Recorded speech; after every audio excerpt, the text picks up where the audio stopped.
God bless you. I am here today with a message called A Few Minutes of Pleasure Can Cost You a Lifetime of Pain.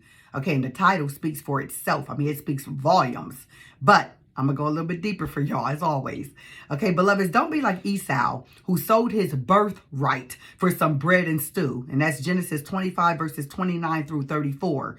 You see, he was so focused on fulfilling his temporary desire that he didn't think about the long-term consequences. How often do we do the same thing? You know, we see something we want and we want it right now. You know, we're not thinking about, oh, you know, how this may affect me long term. Long as I get what I want in this moment, I am good. For an example, you know, go to the store, you see a big screen TV that you like and you're like, oh, I can have that right now. Today it could be sitting right in my living room. You know, all I got to do is throw it on my charge card. I'm good. But then a few months later, when those interest charges hit and you get those credit card bills, it's not good. You know what I mean? You're thinking, oh, what did I get myself into?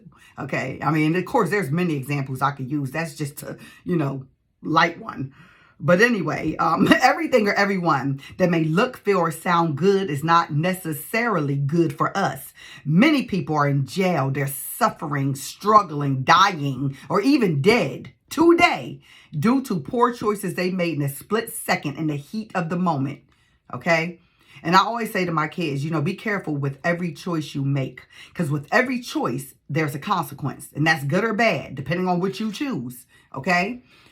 You have to think wisely. Even the smallest thing can have lifetime or long-term repercussions. You just have to think and use wisdom and not be so focused on things that are not necessarily something that you need. You know, you got to get a good concept of what is something that's needed and something that is wanted. Big difference.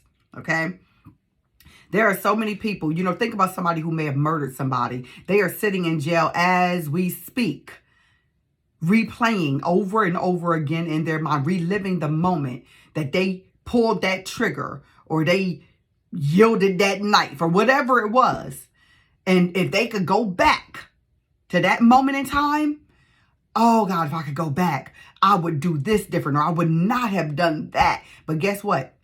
There's no going back. Once you make certain choices, that is it. It is set in stone. You have to just live with the consequences. Unfortunately, it affects so many other people. A lot of times, you know, the families, your family, the family of, you know, the victim's family, whatever, you know. So we just have to use wisdom.